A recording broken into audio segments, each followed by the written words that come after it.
Hello guys, Upitina TV, it's here. Ayan, nandito tayo sa Shatin, dito sa Hong Kong.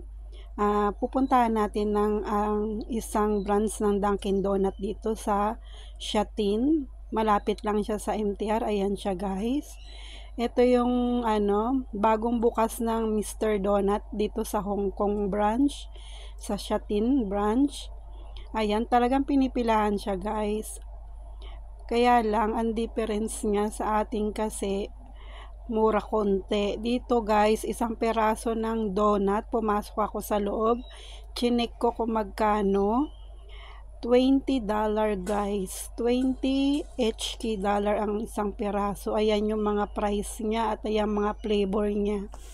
Napakamahal niya guys kung i-convert sa pera natin.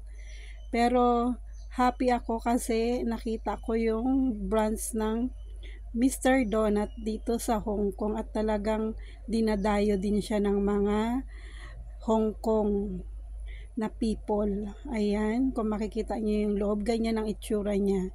O, di ba?